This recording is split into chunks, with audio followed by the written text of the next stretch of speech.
All right. Well, another person who looks weird if you don't like spaces between your teeth and huge pepperoni nips is a man by the name of Adolfo Gonzalez. Sometimes, the media doesn't do its job. They don't get to the heart of an issue. Sometimes the media just falls in line and drinks the Kool-Aid. That's where Scoops Gonzalez comes in. He drinks something else. Yeah, he's liquored up, but don't let that get in the way of his journalism. Scoops Gonzalez gets to the heart of every story that he's involved in, and such was the case with the inauguration. Tuesday, Scoops Gonzalez was in D.C. Downtown Crossing.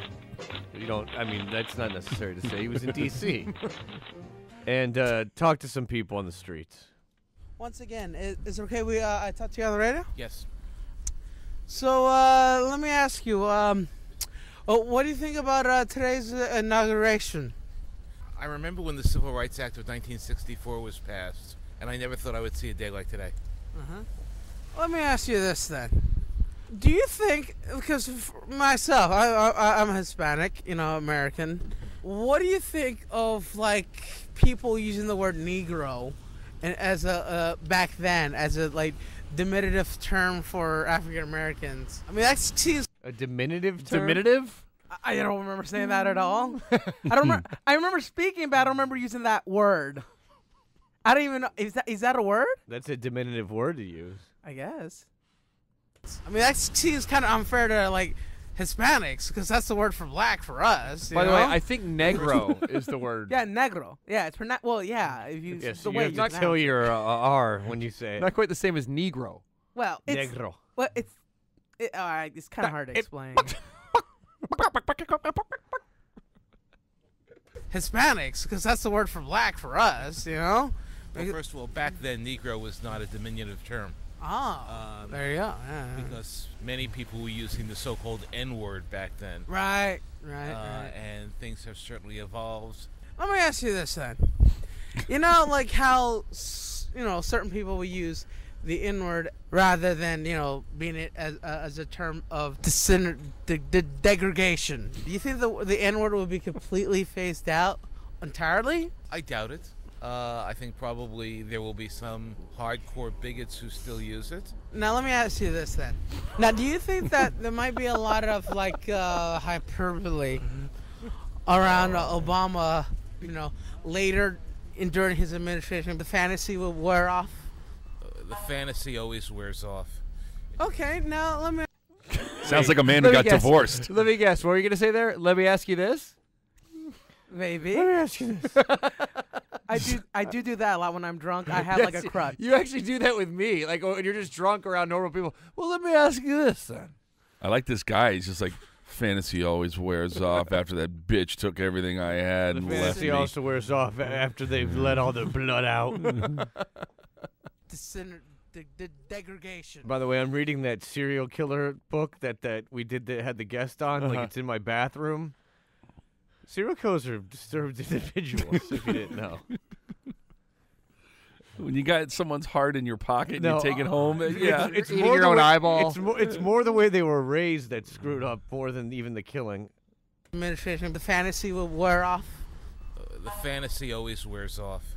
Okay, now let me ask you this. A lot of naysayers would say during Obama's administration is the fact that he was going to make the United States more of a socialist, more warfare-dependent, form of government. More warfare dependent. Yes, definitely warfare. Or they said wiffle ball.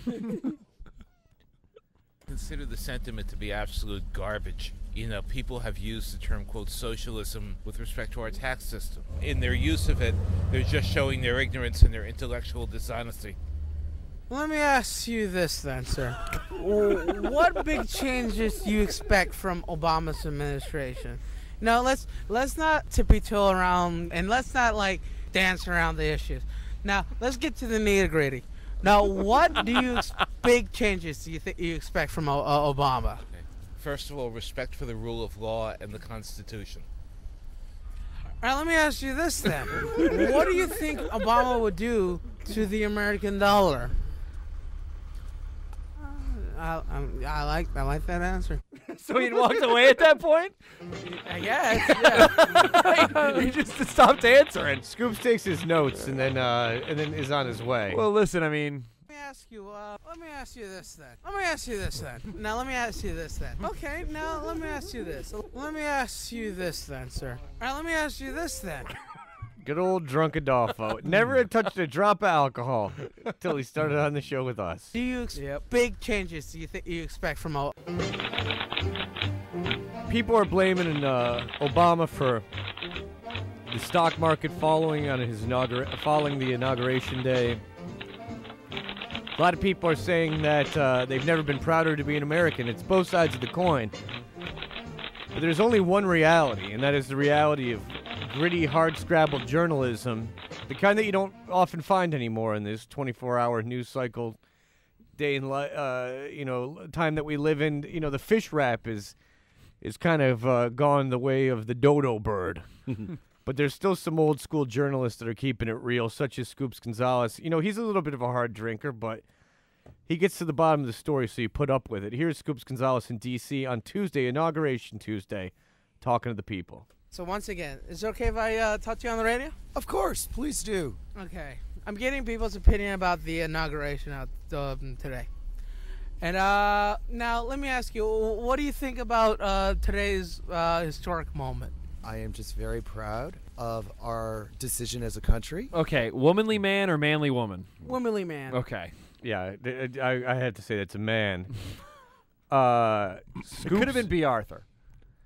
You know, Scoops is a little old school. I don't know if he likes the effeminate folk.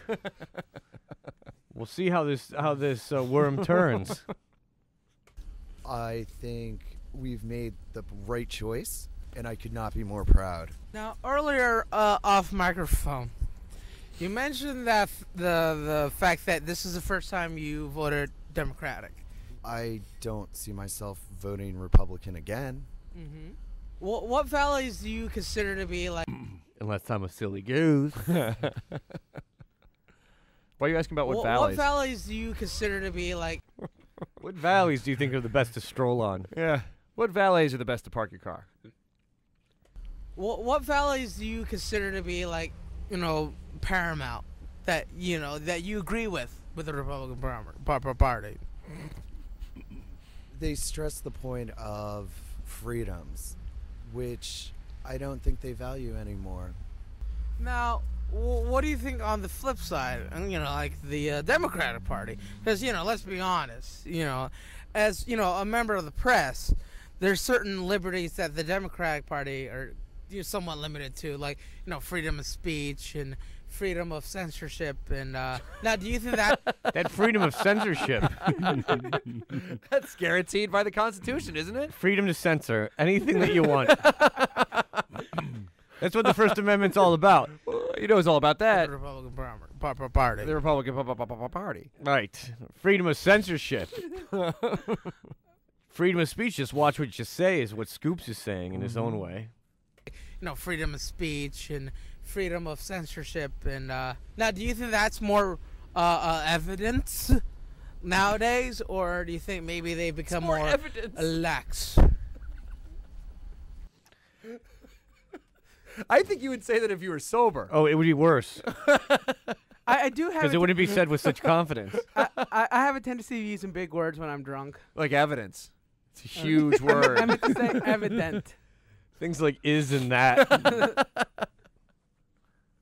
Evidence. I have a way of using pronouns. Well, to get to the point of the whole idea of the money that the Republican Party has justified in bailing out all the large corporations, I don't think it's fair. What do you think about like the whole? Yeah, sure. A lot of people are like, "Oh, corporations." What do you think? Do you think that maybe they're not up to par to like the people's expectations, or do you think maybe government needs to get involved in that sector as well as hang on, I'm sorry, excuse me, my glasses are falling off as well. And with his glasses falling off, how could you expect him to read these questions? Yeah, suddenly his mouth starts to slow down as his glasses fall off. Excuse me, my glasses are falling off. No, I mean there's a balance, as we said earlier. Right. Because let's be honest, they're all a bunch of fat kids. It's not going to happen tomorrow. It's not like when we wake up tomorrow, the stock market's going to be great and everybody's going to be employed. It's something. Yeah, it's, you get the locomotive of change going, and as soon as it runs through the station of progress, you got to make a transfer to change. Correct. Right, yeah. No, I totally... Put that in the byline. Okay. All right, thank you very much. Thank you for your time. Thank you. Exactly. That's exactly what I was thinking. Once the change stops in gay marriageville, y'all get off and say, woo! I just love hang on, I'm sorry, excuse me, my glasses was falling off. As well. It's 2 words you're trying to say. Well, my glasses